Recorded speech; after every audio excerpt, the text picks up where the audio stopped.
Last week we started a new series on the life of Joseph. If you aren't familiar with the story of Joseph, let me warn you, this is quite a story. There's lots of little twists and turns in the story of Joseph. And every now and then I'll talk to somebody who'll say, "Oh, Pastor Brad, I don't like to read the Bible. The Bible's so boring. It's so boring." And I'm like, what Bible are you reading? Are you reading the Chinese translation of the Bible? You can't even get past the book of Genesis without there being some, wait a minute, what those people do moments. It's quite a few of those. Every now and then that happens. Some of you have heard this story a million times. You know all the twists and turns. There's nothing surprising. You could get up here and you could tell this story with me and probably do a better job than I would. You may have even taught lessons on the story of Joseph. But I just want to encourage you to pretend for these next few weeks that you don't know this story. I want you to pretend that you don't know all of the things that are going to happen. I want you to try and see it with fresh eyes.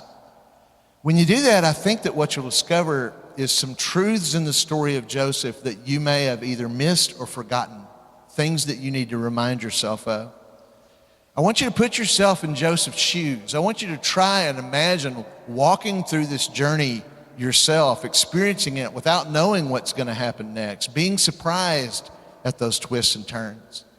And speaking of what happens next, I want to stop and play a little game here for a second, okay? I need a couple of volunteers from the studio audience. Who wants to play a game? What happens next? Come on, Ferguson, and Giovanni, you want to play? Yeah, come on, Gio. Y'all give them a hand for their bravery. Come on up here. Okay, now what we're going to do, this is what happens next. This is a video game. So we're going to watch the screen, and you're going to see a clip that's going to stop. And there's more to the clip that you're not going to see. Some of these you're going to know, some of you might not. But I'm going to ask you what happens next, and you try to tell me what happens next. Okay, so we're going to let Ferguson go first. Y'all, I'm going to let just one of you do one, and then we'll see who gets the most.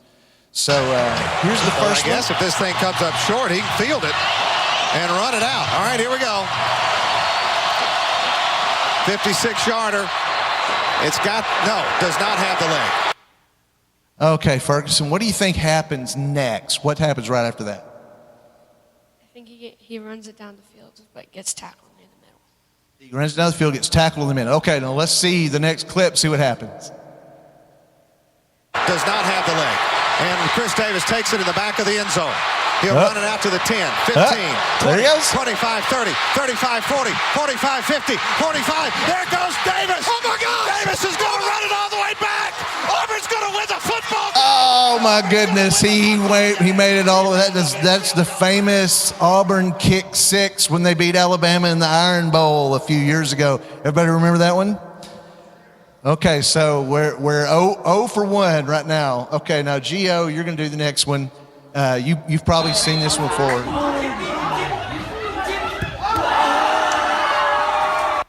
What do you think happens next? The goalkeeper catches it and throws it down the field. Okay, the goalkeeper catches it and throws it down the field. Is that what happened? Let's see the next one.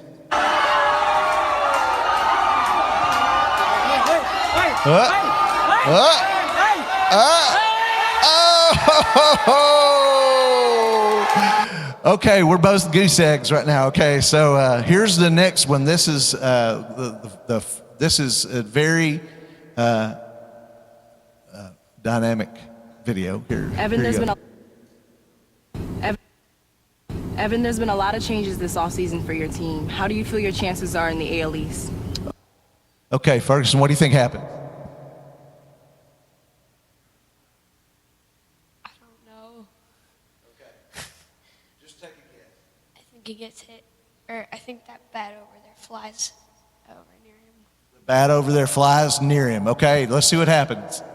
Evan, there's been a lot of changes this offseason for your team. How do you feel your chances are in the AL East? I love our chances. You know, it's been. Oh, can you believe that? He just snagged the ball barehanded because he knew the sound of it coming to him. Can you believe that? Okay, we're still goose eggs. Here we go. Now let's redeem this here, Giovanni. Let's see the next one. High fly ball, right field deep. Canseco. What do you think happens next? I think he jumps over the wall to catch it. He jumps over the wall to catch it. Let's see what happened. High fly ball, right field deep. Canseco back to the track. Looking out. It is off his head, it looked like. They're going to show another shot of it. This is pretty amazing, actually. That's Jose Canseco there. Canseco goes back to the wall. He looks like he's checking the wall. Look at this. Checking the ball.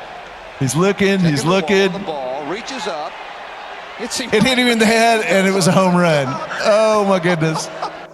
Oh, wow. And he's a really good player, too. It's sad that that's what he's being remembered for. Okay, now here's it. Really, this one, okay, this is going to be something. This is MJ Game 7. Let's see what happened. From Game 7 or from championship number 6. Michael against Russell, 12 seconds. 11. Okay, what do you think's about to happen? I'll give you a hint. He makes it. I think he trips, but still makes it. He trips, I tell you what. Okay, let's see what happens. 11. 10. Jordan a drive. Hangs. Fires. Yes! Yeah, you were right. He tripped. There was a guy that tripped. So we're going to count that one. Ferguson's got one, okay? Oh, my goodness. Okay, these are all sports. I think I've done something that isn't fair to these guys. Okay, here's one. Giovanni, here's your chance to redeem yourself. What do you think about this one? To go and a possibility for a play. Dyson and Bird are deep. Okay, what do you think's about to happen? I think he runs it in for a touchdown. He runs it in for a touchdown. Do we count that, guys? Yes or no? We count that? Well, then it's going to be tied. Okay, don't count it. Guys, what happens next? It's a miracle, yeah. Look what happens. Bird are deep. Taken by Neal. He gives it to Wycheck. Wycheck, that looked like a forward pass. Taken by Dyson. Dyson down the sideline. Dyson's going to go all the way. Yeah, Titans win. It's called the Music City Miracle. Music City Miracle. Y'all give them a hand. Ferguson, you're the winner. Ferguson's the winner. Sorry I don't have a prize for you today, Ferguson. I'll have to find you one. I've got a bottle of oil. You can pray for people at school. Several of you probably knew exactly what was going to happen in most, if not all, of those clips because you're a sports fan. You are really familiar with what happens in those scenes. If you are a sports fan, you might have even known about the soccer free kick where the guy goes celebrating and then it ends up rolling into the goal. You might have known exactly. Some of you have seen that Music City Miracle over and over. You play it every night before you go to bed because you want to go to bed on good thoughts. Well, some of those moments in sports history are legendary, and it's kind of like the story of Joseph. And we might know it that way, to that level. But if you think about what happened next in the story of Joseph, it's a truly amazing, unbelievable story. And if you were living in it in real time, it may not have seemed as awesome living it as it does remembering it. Let me catch up to where we left off last week. Joseph, dearly loved by his father Jacob, he was special. Joseph was the special. He was the miracle baby. He was the surprise that came along after years of trying to have a baby. Jacob had other sons with other wives, but this was Rachel's baby. This was the baby that came when they didn't think it was even possible. And to show Joseph how much he loved him, Jacob made a colorful robe for him, and Joseph wore it a lot. He was proud of that robe because it told him how much his dad loved him and how special he was. It was a token for him to remember that God had worked a miracle. But his brothers didn't share his dad's enthusiasm, to say the least. They didn't have that affection for Joseph. In fact, they hated him. They were deeply jealous of him, and they resented everything about him. The Bible actually says they couldn't even say a kind word to him. And one day, while they were far from home, they had an opportunity to show Joseph just how much they hated him and just how much they didn't want to see good things happen in his life. They were going to kill him, but a couple of the older brothers talked them out of it. And instead, they stripped him of that robe that made him feel so special, and they sold him into slavery to the Ishmaelites. They dipped that robe that his father made in goat's blood, and when they got home, they showed it to their father, and they told him that Joseph had been killed by a wild animal. As you can imagine, their father Jacob was devastated by this news. It was a terrible, unbelievably horrible moment in the life of a family. Terrible moments like that are hard for us to process, especially when the person who's suffering the terrible thing is one of the good guys, like Joseph. When a bad guy suffers, it makes sense to us. Oh, he had it coming to him. But when a good guy suffers, we think, how did God let that happen? The bad guy deserved it. The good guy doesn't. When somebody like Joseph suffers an injustice like that, and then another injustice, and then another injustice, it's hard for us to make sense of it. As terrible as this moment was, there was much more heartache to come in Joseph's life. What he experienced out in the desert that day was a terrible moment. He was being sold into slavery by his brothers. It was a terrible betrayal, but that was not the last of the bad things that would happen to him. But somehow, God used it all. And the overarching theme of the story of Joseph is this: God uses every part of our lives to bring us into his will. He uses every part of our lives, the good and the bad and the ugly. He uses it all to bring us to the place that he wants us to be. Nothing is wasted, not one moment. Paul said it this way in the letter that he wrote to the church in Rome. He said, "And we know that in all things God works for the good of those who love him, who have been called according to his purpose." God sees you, he loves you, and he does have a plan for your life. Maybe you've been through some unbelievably difficult circumstances. Maybe some seasons of your life have been particularly painful, just like Joseph. Maybe your childhood was full of abuse and neglect.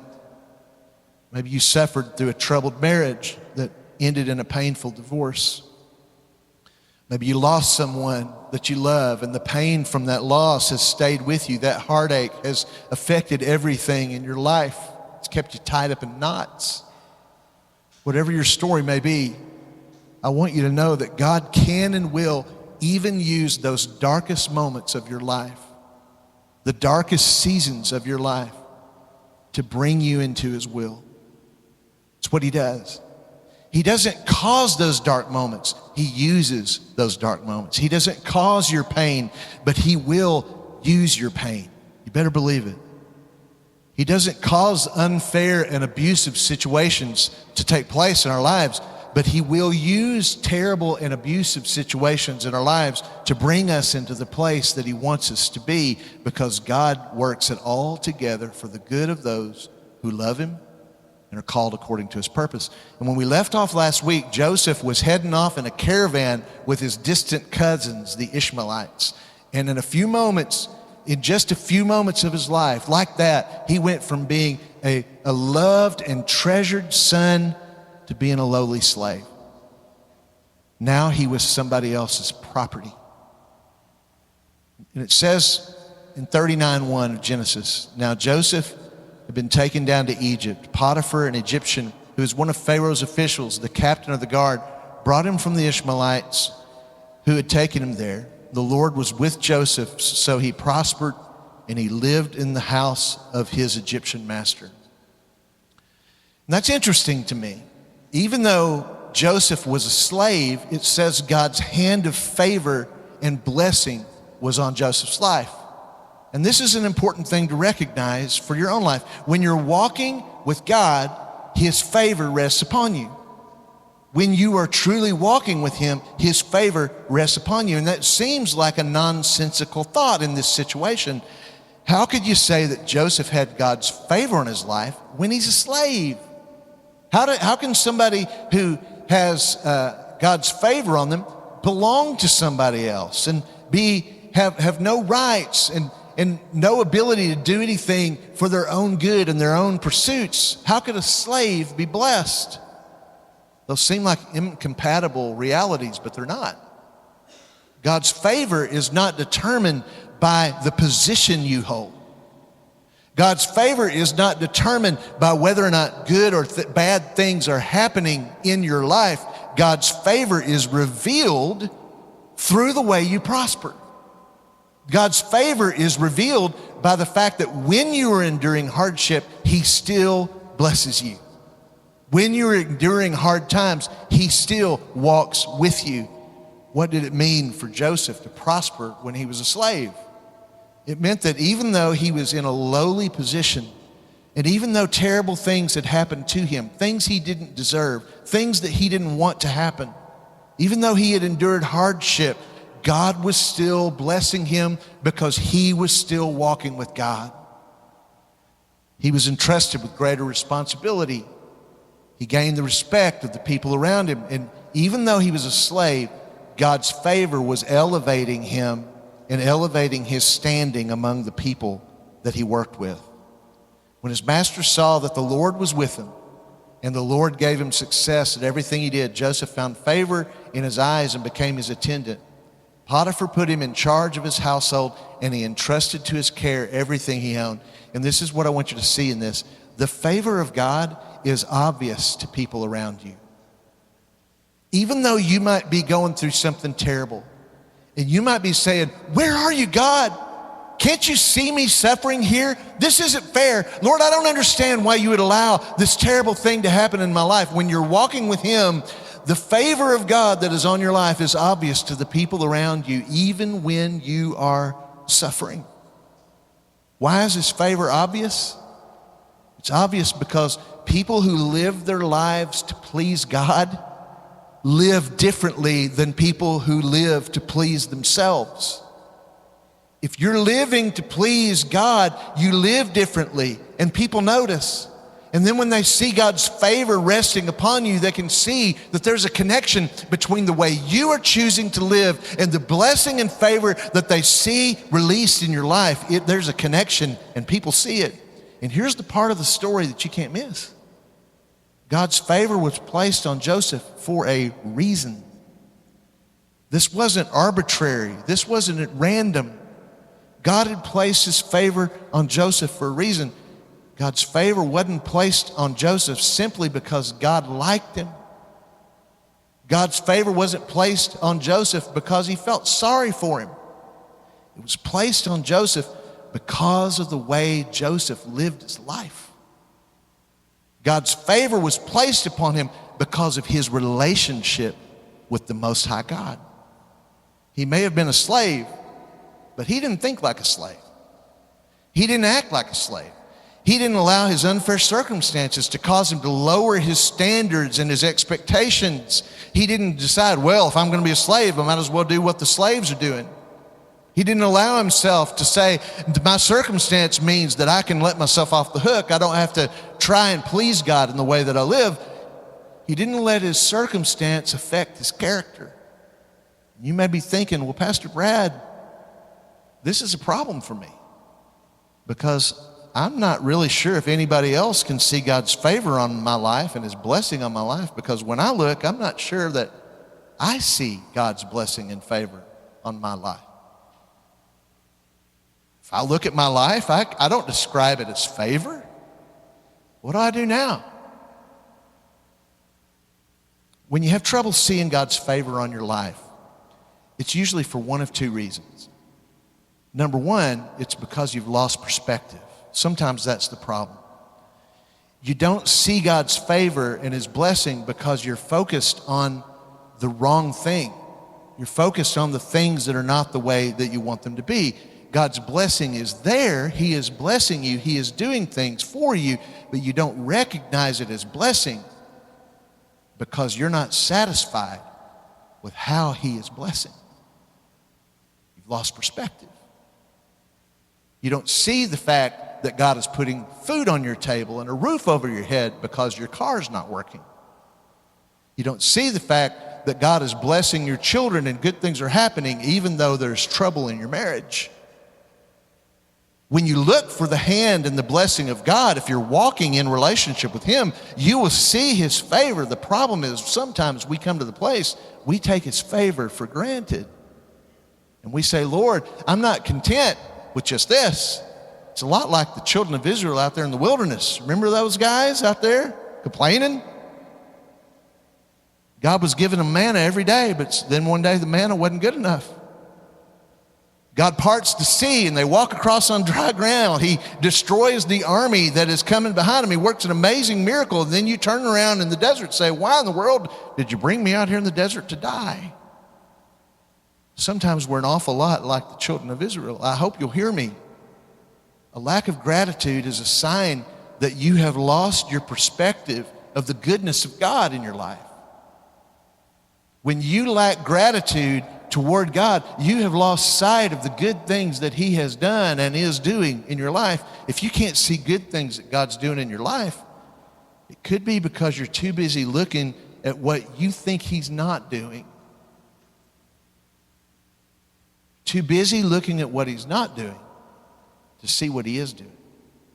That's pretty tough, isn't it? Well, this second one, sorry, but it's even tougher. If you're having trouble seeing God's favor on your life, the second reason it could be that you're not living in a way that invites God's favor into your life. Sometimes that is the problem. You'll never disobey your way into the blessing of God. Blessing follows obedience. You'll never find yourself being blessed even though you've been ignoring everything that God has told you that you need to do. Maybe the problem is you feel entitled. You feel like God should bless you just because you go to church every now and then.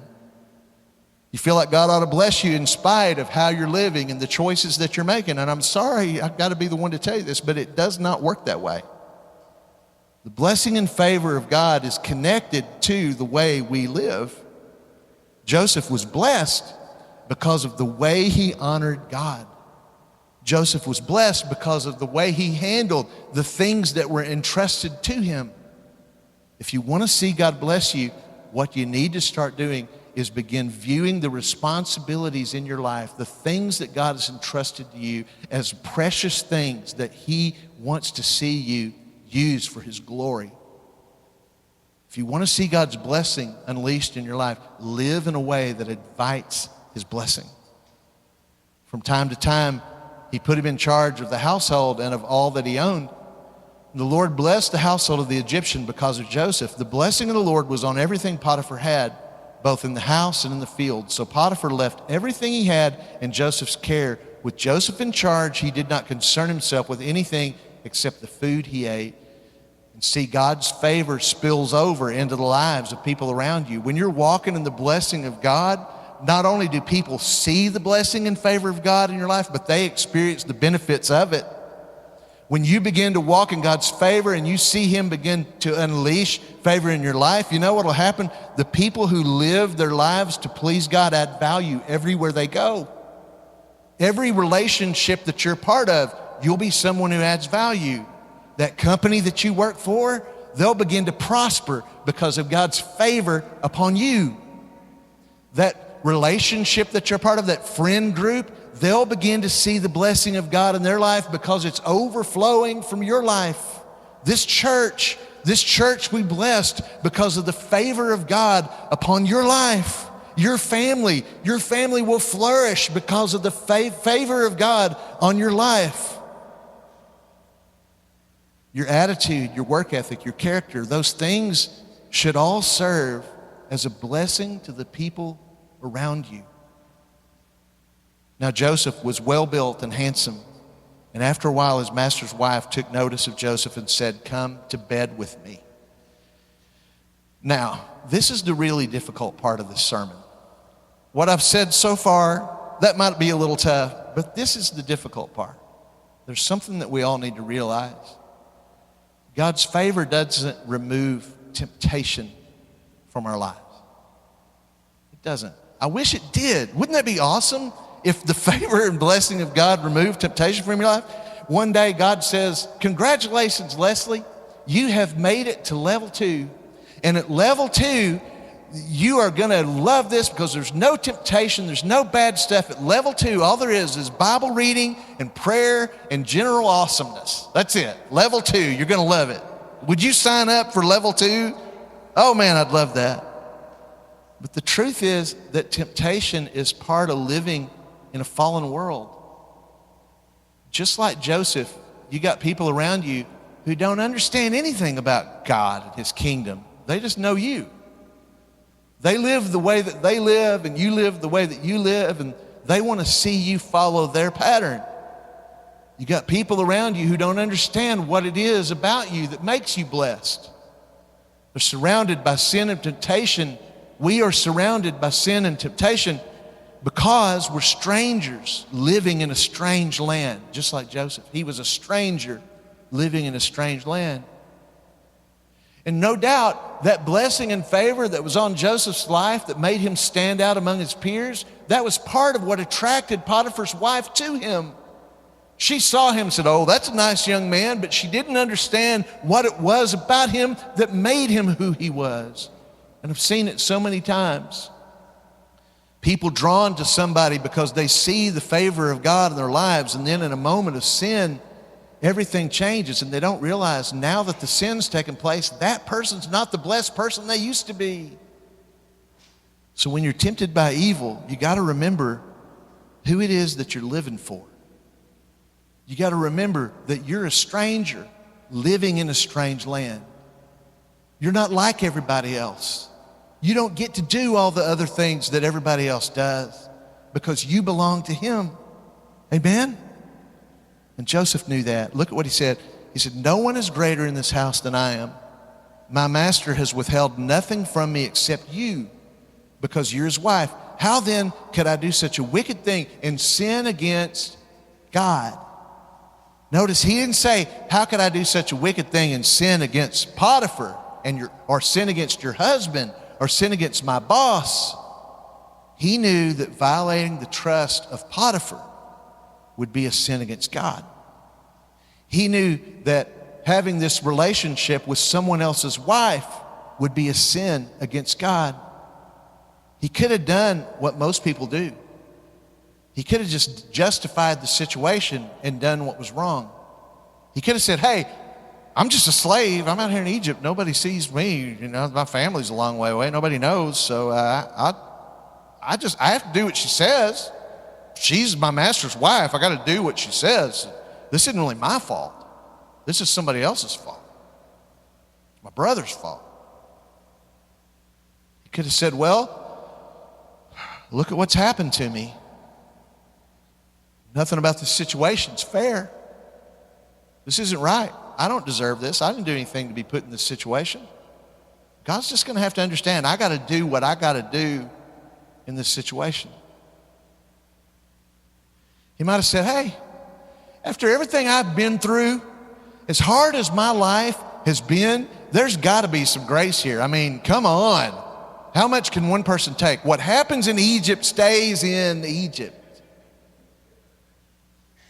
He could have made excuses. He could have looked for someone else to blame.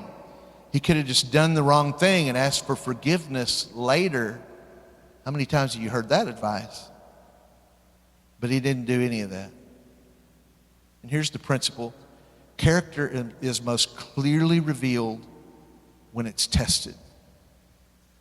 Your character is most clearly revealed when it's tested. How you respond to temptation reveals the truth about your relationship with God. It reveals. The Irish writer Oscar Wilde once said, I can resist everything but temptation. And he was being funny, but the truth is that seems to be the way most people live today. We're told, oh, just relax. Live a little. Don't be such a goody-goody. You don't have to worry about that. Just relax.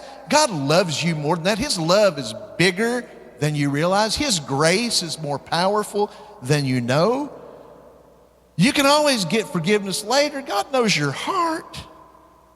What people don't seem to factor in is the price of sin. They don't factor in the cost of compromise. See, sin and temptation are deceptive. They're deceivers. They mask the truth. And the truth in this situation with Joseph was he didn't really have a choice. If he had done what Potiphar's wife wanted him to do, it very likely would have ended in his death. Because once Potiphar found out what his slave had done and that he had betrayed him, he wouldn't have sent him to prison, he would have put him to death. If we could just see what a trap sin really is, it would change our lives. If you could see in advance the price tag on that sin, you'd never get close to it. Broken families, lost careers, lost credibility, bankruptcy, wounded children, and on and on and on. The price tag of sin is quite high. A friend of mine years ago used to say it this way: sin is temporary insanity. You choose to do what you normally never do. You wouldn't dream of doing that. You rationalize and justify things that you know are wrong. And I just want to say, if that's where you are right now, wake up. Wake up. If that's where you are, if you're watching this online, wake up. If you're here in this room and you're playing with sin and you're trying to justify things that are wrong, wake up. What will the cost be? What will the price tag of this be? In the words of the old 80s infomercial, stop the insanity. Wake up. It's time to take a hard look at your life and ask a very important question. What road is this sin taking you down? Where does this sin lead me? What will be the likely logical result of these choices that I'm making? What will the cost be? And though she spoke to Joseph day after day, he refused to go to bed with her or even be with her. Joseph not only did the right thing, but he also managed his decision to do the right thing. Not only am I not going to go to bed with her, but I'm not going to be alone in the same room with her because I know that she's going to tempt me again. It wasn't enough for him just to say no. He refused to be alone. He knew that he needed to make changes to his habits and his patterns in order to manage this decision. And maybe it's time for you to change some of the patterns and habits in your life. There are people that you need to stop spending time with because they pull you in the wrong direction. There are people that you need to break relationship with. They don't need to be a part of your friend group anymore because when you're with them, you do things that you regret. There are places that you can't go anymore, things that you can't do anymore. Why? Because you belong to Him. You're His. You can't be like you used to be if you want to be free. Not if you want to see God's favor on your life. It's time to change. So what happened next? Did Potiphar find out his wife was an adulteress and then divorce her? Did he punish her and then promote Joseph to an even greater position because he did the right thing? Not exactly. That is not what happened. One day Joseph went to the house and none of the other servants were around. And as usual, Mrs. Potiphar came trotting over there to seduce Joseph. But this time she grabbed a hold of his cloak. She said, "Come to bed with me." And Joseph slipped away and he ran out of the house. He did the right thing again. The only problem was in his effort to break free from her, he slipped out of his cloak. She still had it in her hand. This time, Mrs. Potiphar had had enough of the rejection. He had said no to her one too many times. And if he wasn't going to give her what she wanted, he was going to suffer for it. Because who is he to turn her down? He's just a slave. She immediately started making up the story to go with the robe. She started telling the servants that Joseph tried to rape her. And it says, when his master heard the story, his wife told him, saying, "This is how your slave treated me." He burned with anger. Joseph's master took him and put him in prison, the place where the king's prisoners were confined. And you say, wait a minute, that's not fair. Joseph went to prison? Where was God? Why wasn't God going to do something to step in? He let him be falsely accused. He's just doing the right thing. The poor guy's been out there in the desert. He's been sold into slavery. This isn't right. Where's God? What's he doing? Is God taking a coffee break? What happened to the favor of God on his life? What happened to the justice of God? The favor of God doesn't always mean that God shields you from suffering. It doesn't guarantee that what happens to you will be fair and just. Sometimes you have to understand that suffering is a part of the journey of following Jesus. Suffering is part of the journey of being in relationship with God. In this case, Joseph suffered terrible injustice specifically because he did the right thing. The reason he was suffering is because he honored God. He did the right thing. Why would God allow that? Remember, God uses every part of our lives to bring us into his will. If you're suffering for doing right, you're in good company. The church is built on the foundation of people who suffered for doing right. They gave everything, even their own lives, nailed to crosses, impaled with spears, boiled in oil. The church is built on the foundation of people who were willing to suffer because of Jesus. Are you being tested? Are you being treated poorly by your coworkers? Are they making fun of you and cutting you out of things and being mean to you because you're devoted to God? Guess what? You're in good company. Do your family members make fun of you because you still believe in all this Jesus stuff? They call you old-fashioned and they don't want to be around you and they talk about you behind your back? Join the club. Have you lost friends because you stay true to your convictions? They say, I'm not going to be around you if you're going to talk about Jesus all the time. I'm sick of this. Congratulations. You're part of God's church. Hallelujah. Too many Christians see the relationship with God in a transactional way.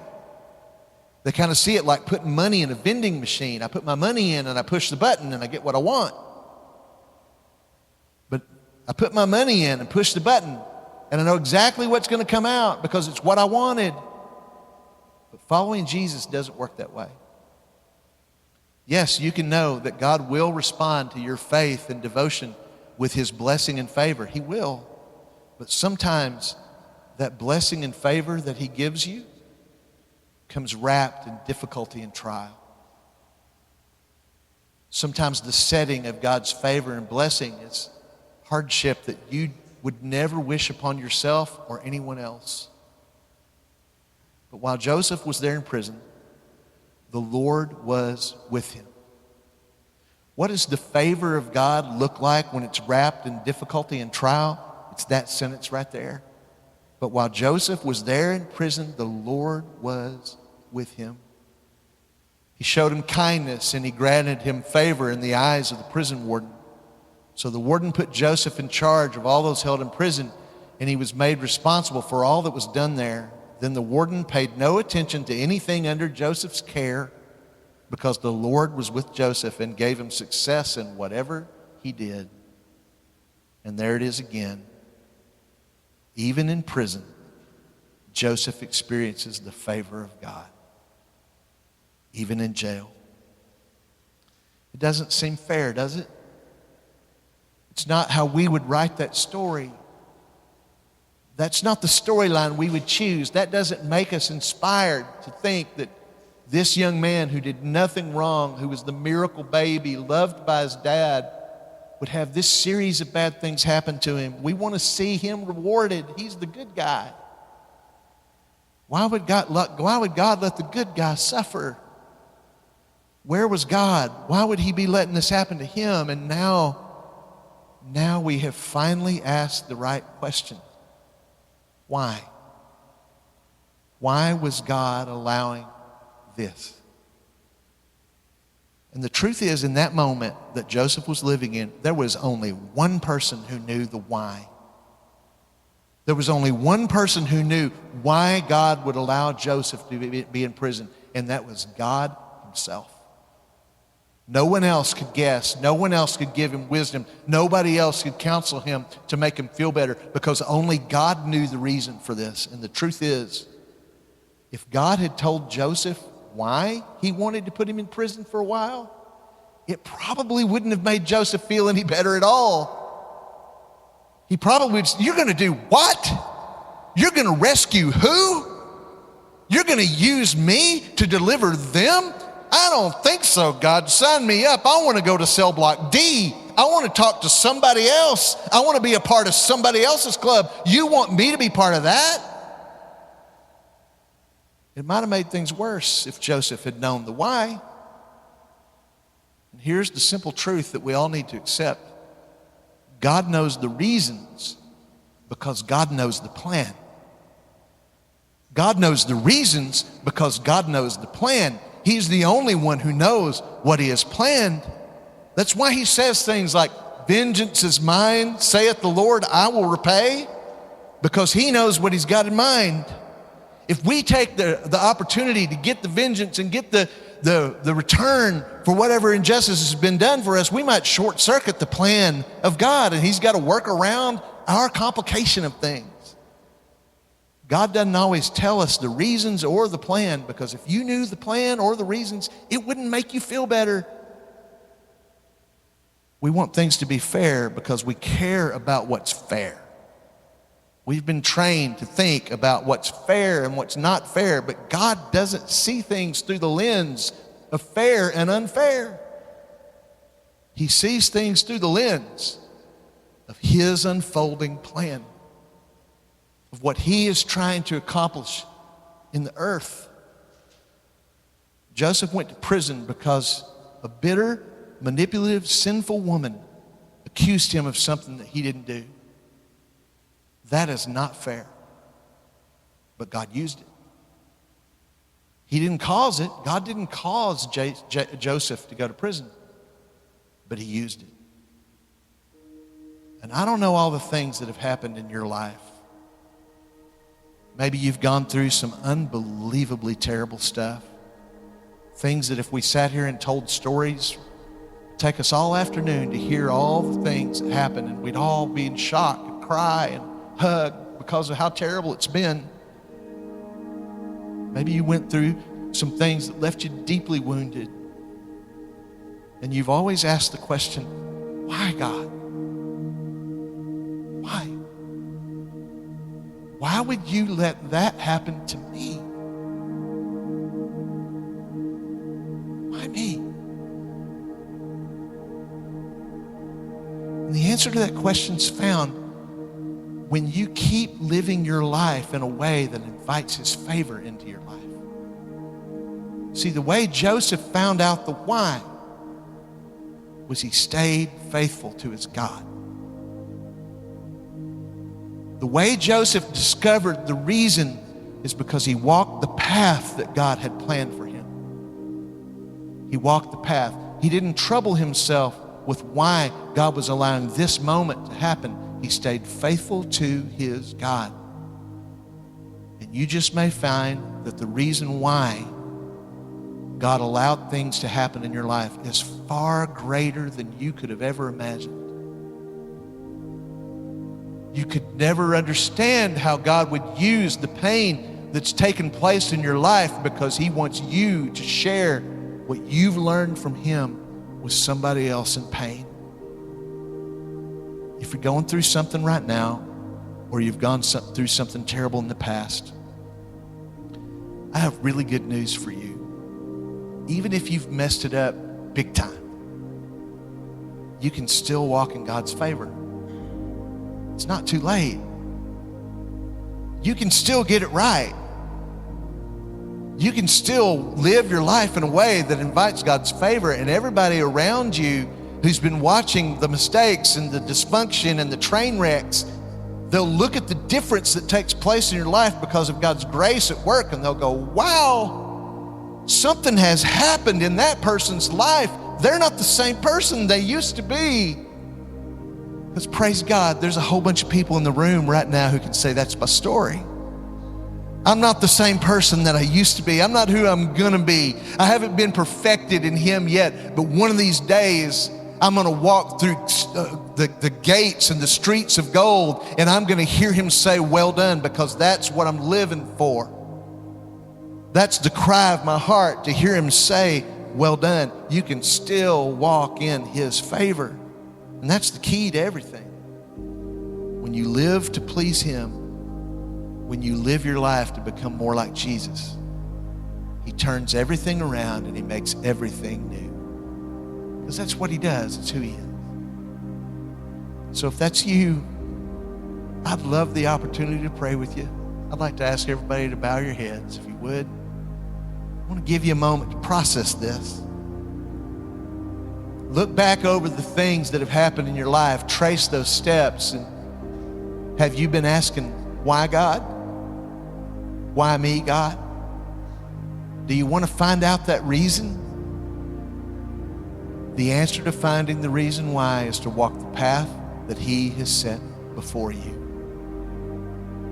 You say, Pastor Brad, that's me, and I need God's help today because I'm in the middle of the why, and I need God's help. I want to pray with you. Just raise your hand. I'd love the opportunity just to encourage you and pray for you. Anybody else? Yeah. Dear Jesus,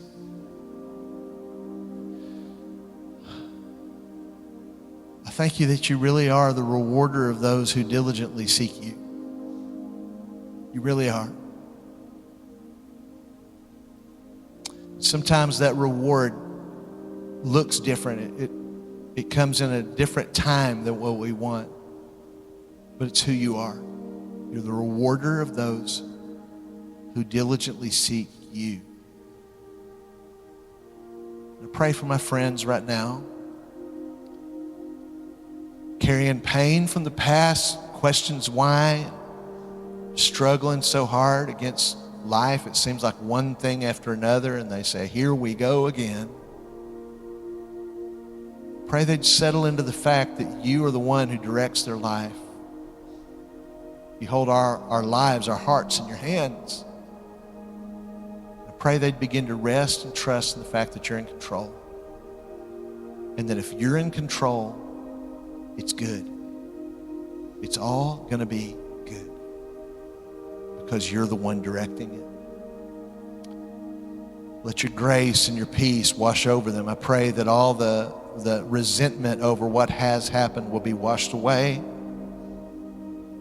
that a new perspective and new life will dawn in the name of Jesus. I'd like to ask everybody here just to repeat this prayer after me, if you wouldn't mind. Dear Jesus, I give you my life today with all of its faults, with all of its failure, with all of its sin.